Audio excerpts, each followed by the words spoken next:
Welcome to the Monocle Banking Podcast, curated by Monocle Solutions. This week we lift the hood of the South African economy, which is still powered by Johannesburg as the economic engine, but the lights on the dashboard are all flashing amber and red at the moment. Joburg is certainly not managing a modest municipal checkbook. Its 97 billion rand budget is larger than the national budgets of Lesotho and Eswatini combined, and only marginally smaller than Namibia's entire national budget.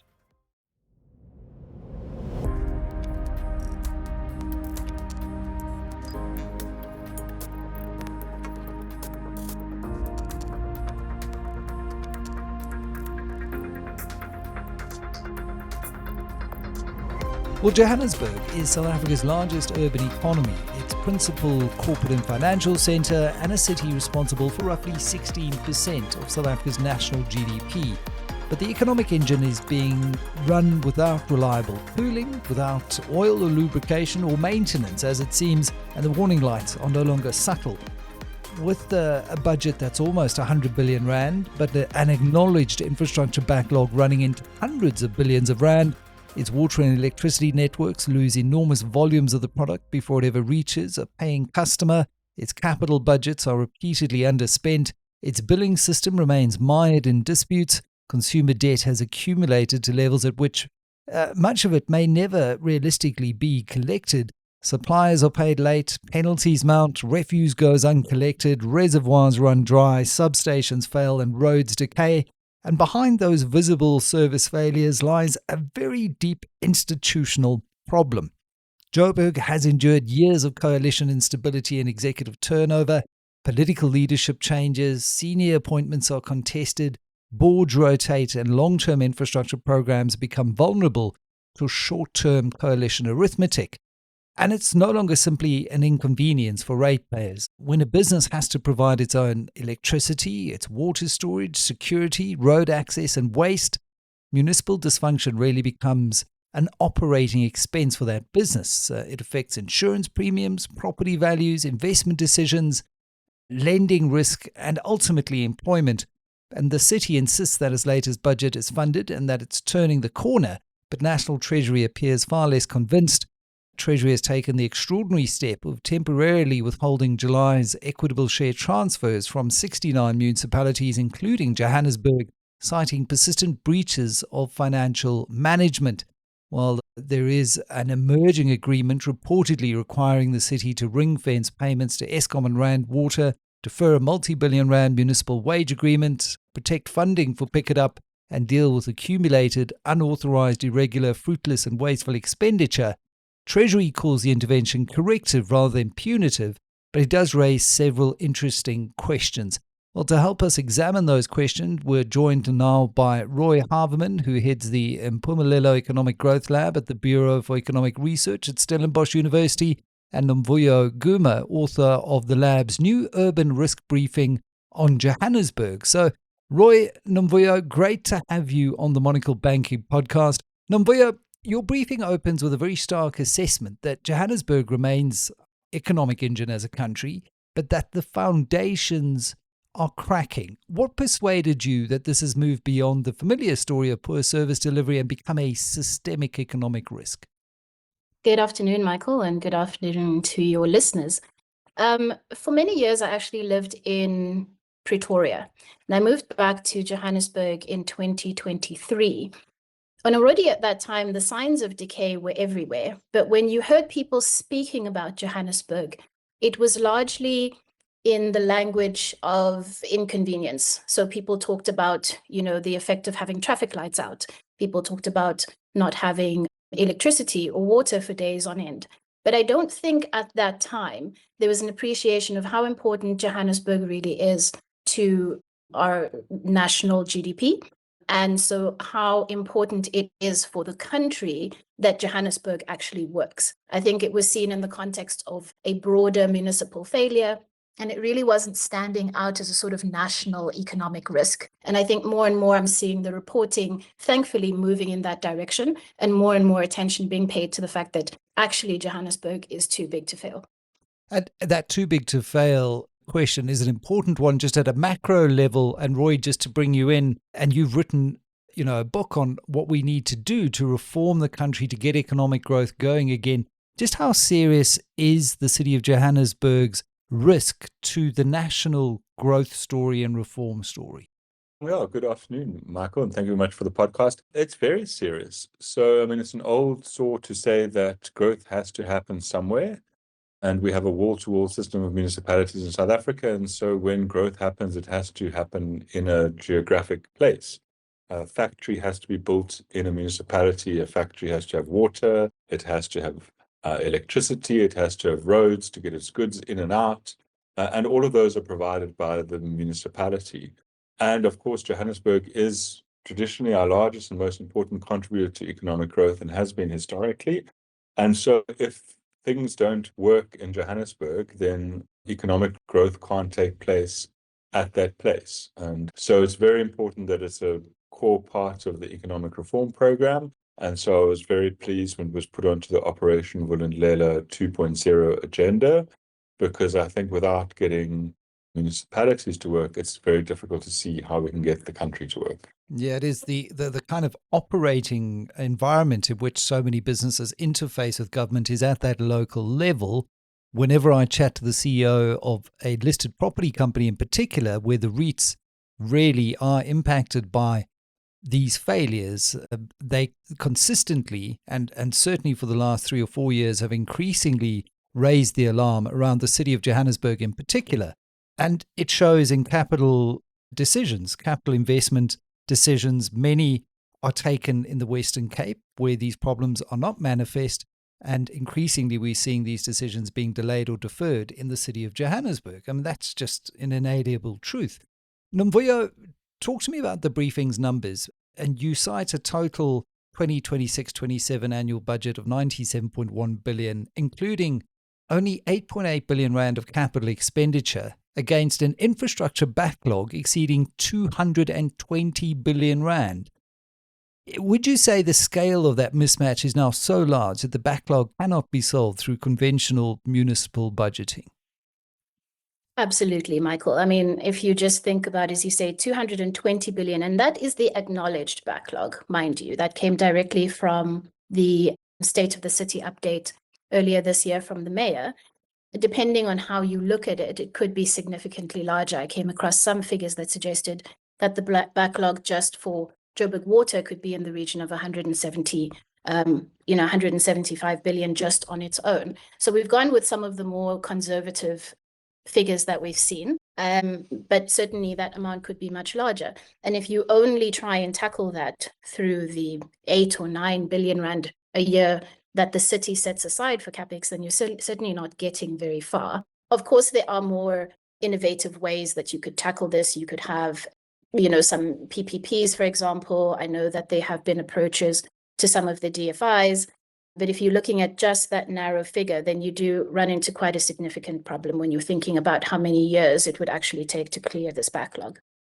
And what is the driver of that backlog? Why are we sitting in this situation? Would you say it's poor revenue collection, poor capital allocation decisions? What do the numbers reveal about how we arrived at this situation?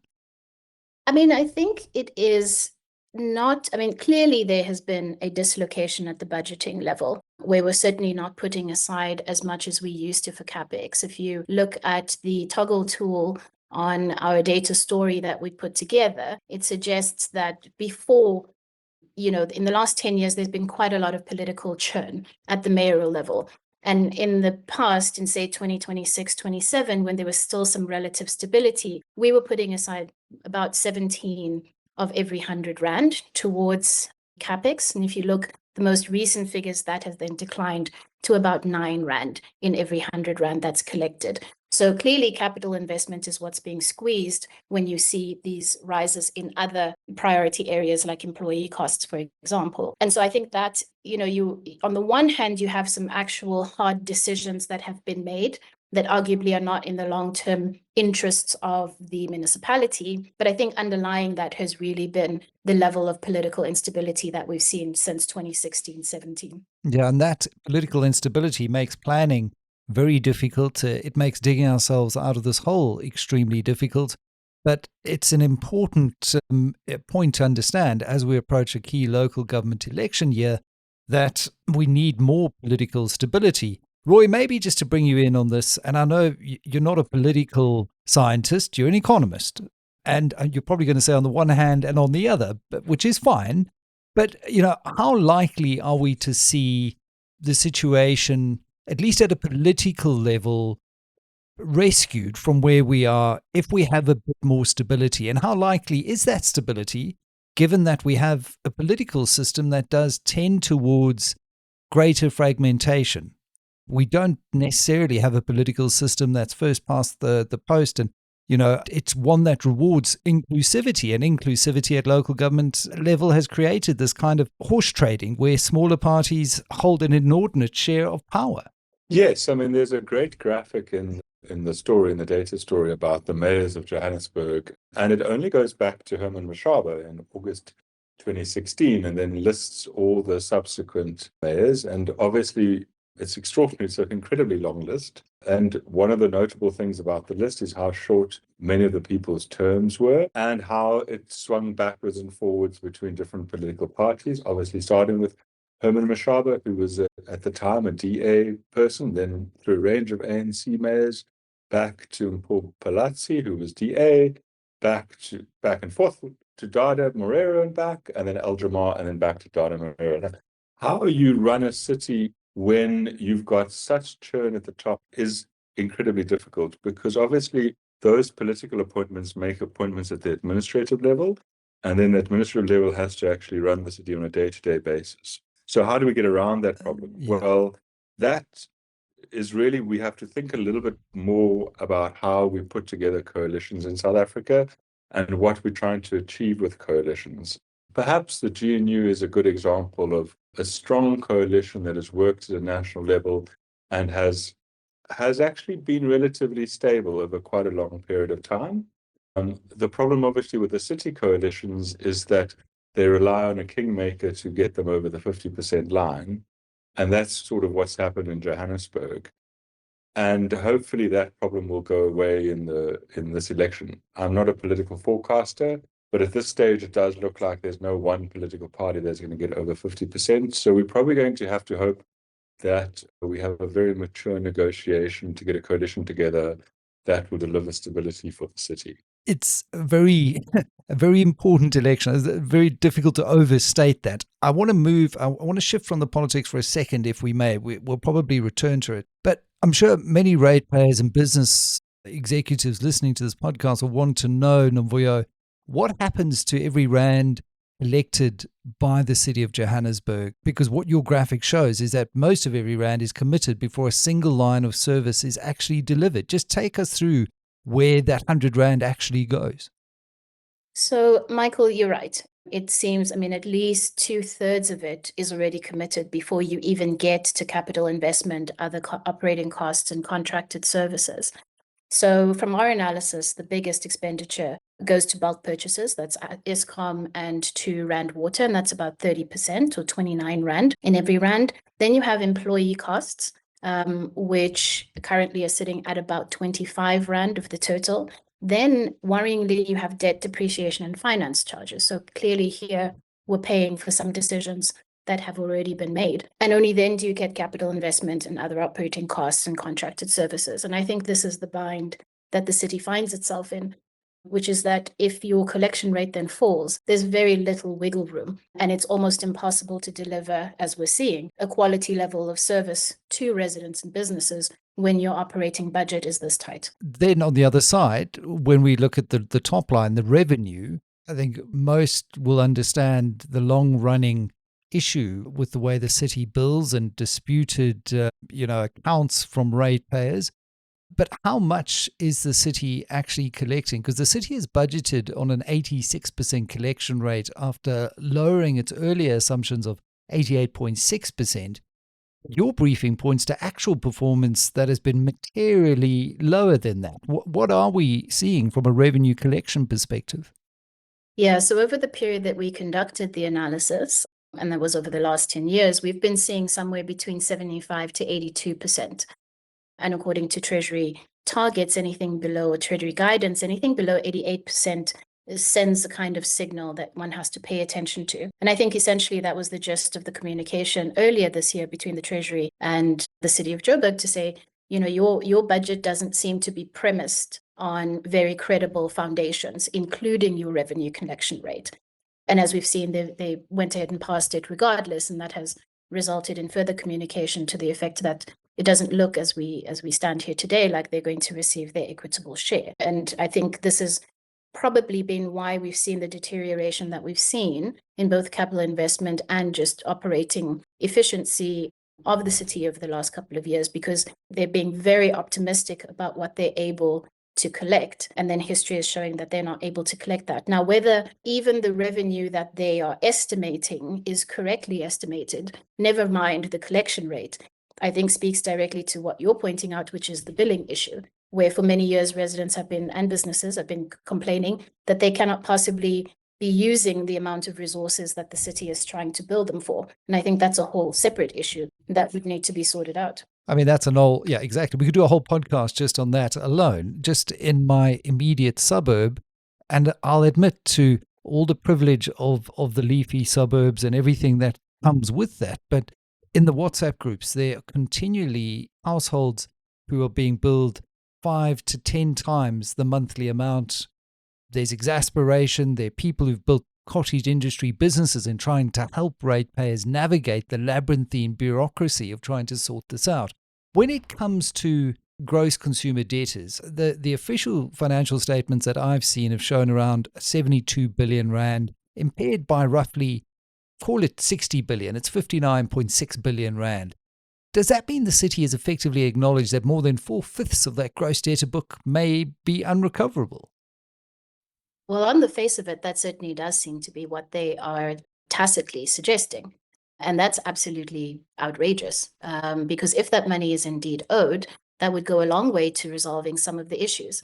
I think the issue might well be that we don't know how realistic that, we don't know whether that money is indeed owed or whether it's a flow through from this billing problem that we have been discussing. Yeah. Because as you say, if you're being billed 5 times what you've historically consumed, then that money is not ever going to be recoverable and is in fact not due. I was going to say, I mean, to me, Johannesburg's debtors book is partly, well, you've got to believe in fiction, don't you? It's created by these estimated readings, the incorrect classifications, all of these disputed accounts and administrative errors. So very difficult to actually understand what the numbers are saying.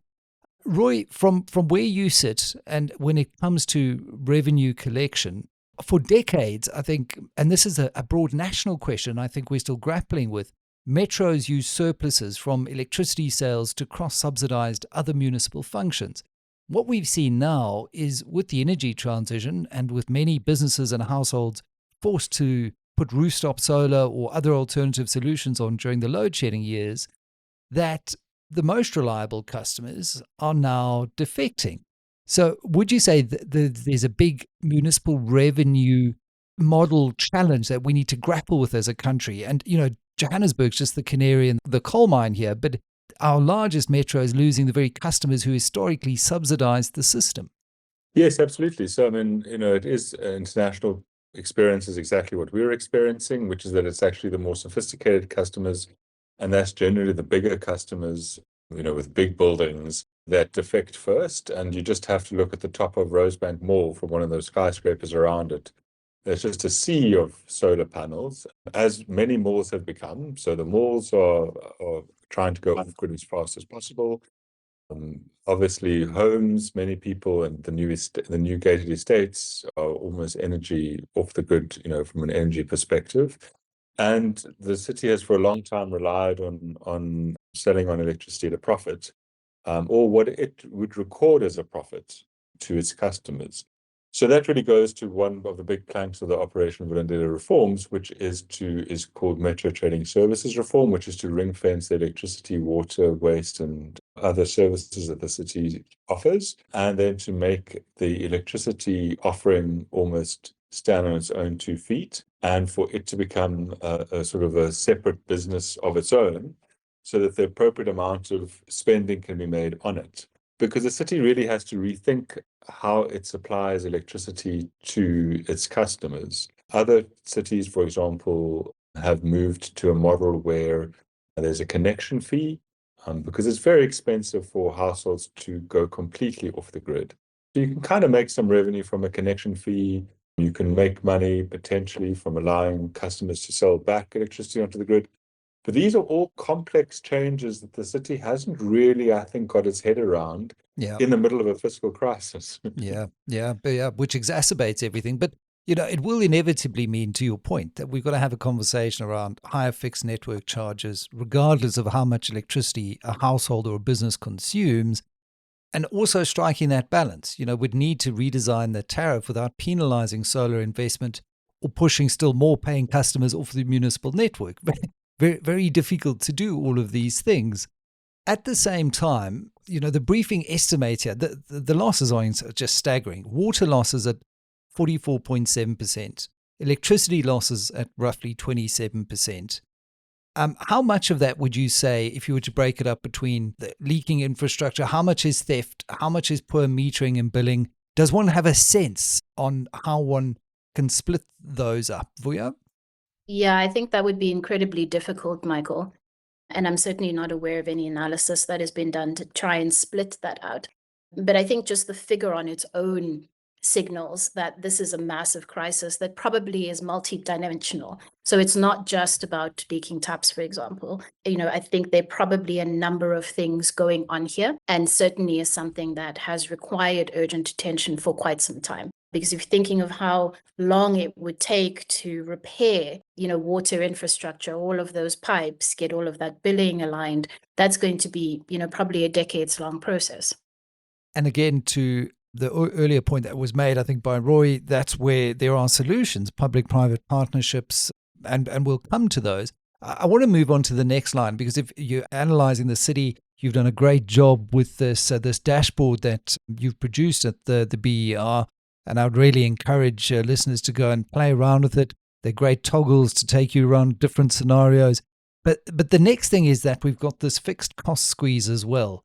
And, the city's cost base is dominated by bulk purchases, employee costs, and finance-related costs. Vuyo, how much room does management genuinely have to maneuver once those commitments have been made?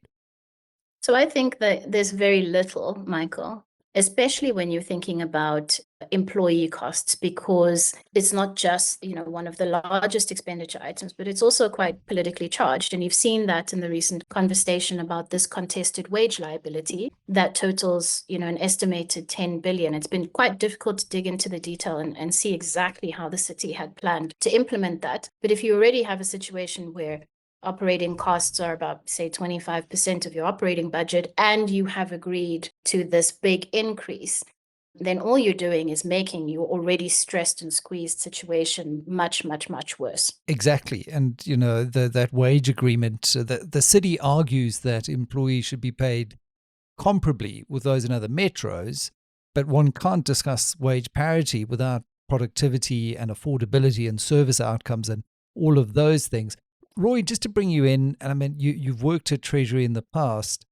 If this wage agreement is merely postponed rather than cancelled or renegotiated, has Treasury solved anything or simply just moved the liability beyond the immediate crisis? Yes, I mean, it's a very curious wage agreement. It seems the city has entered into a bilateral agreement, which is not generally how it works. Often these are nationally agreed. It also goes to the point is why is the city making decisions which are clearly not in its long run interest? I think that if there could be some way of, I'm not sure if the wage agreement could be set aside or what the agreement might be. I mean, there has been talk that the mayor has said that he has come to an agreement with the Treasury, but I haven't seen the Treasury's response. But that goes to the fundamental point, is that the underlying structure of the city's income and expenditure statement is just not sustainable. To Vuyo's point, there's a number of years to take to fix this. Yes. Right. Well, no, I mean, one could argue that departments could sometimes deliberately be slowing their capex because it's become an informal liquidity reserve used to protect salaries and short-term operating payments. The incentives seem to point in that direction. But to your point, Roy, as well, Who had the authority to conclude that agreement? What were the affordability tests conducted? I mean, all of those questions remain kind of unanswered in the thick and the fog of the soup of the bureaucracy that has been stirred up through the years of 9 different mayors. And, you've now got this enormous infrastructure backlog, yet we repeatedly failed to spend our approved capital allocations. So where would you say, Nomvuyo, the execution is failing?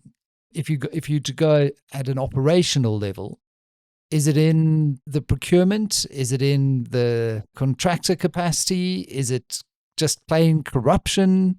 Is it a lack of capacity? Where would you say we really are failing when it comes to delivering on the meager infrastructure backlog that we still spend on?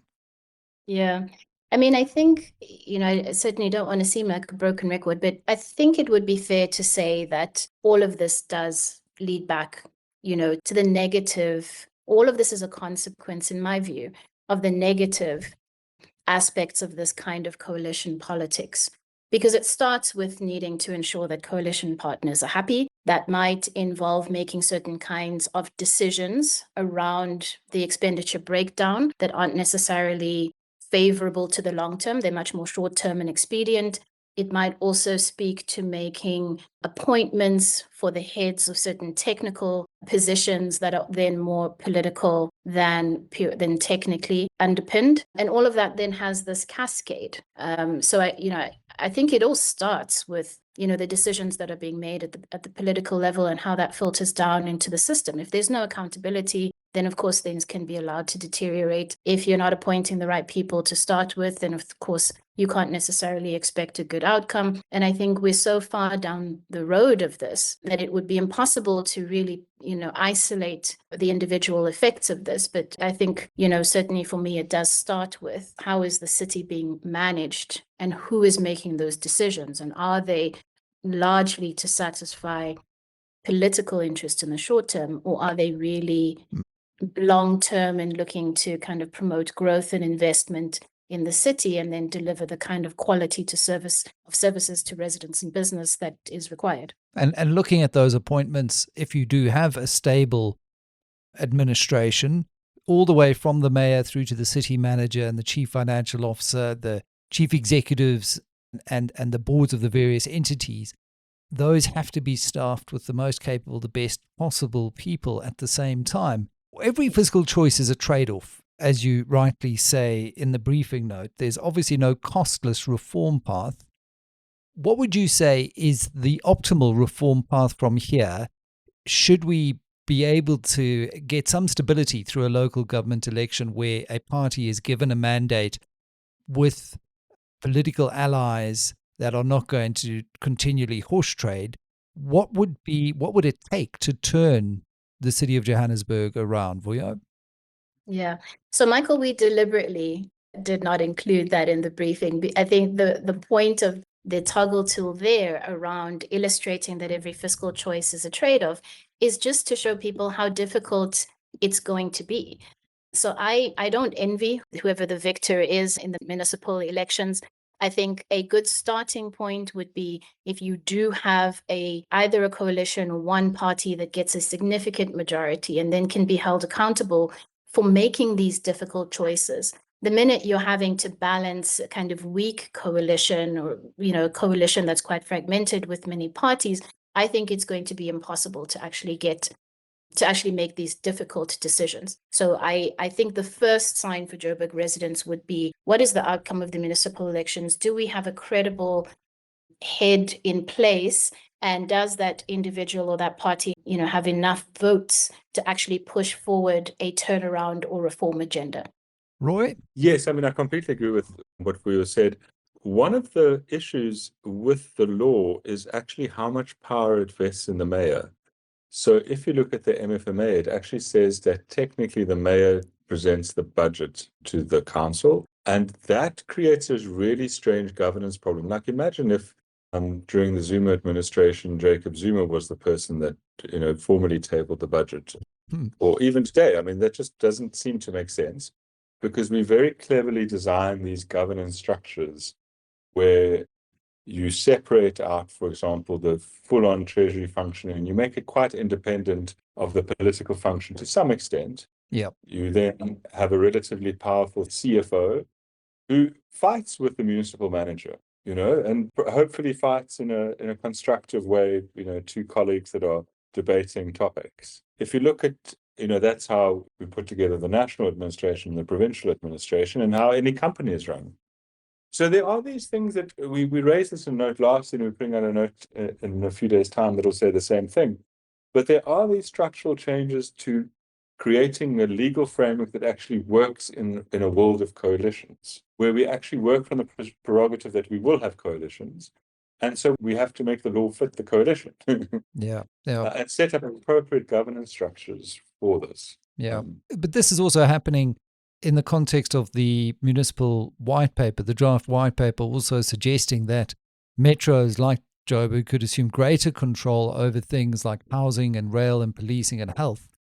But I worry because the city already struggles with water and electricity and the basics.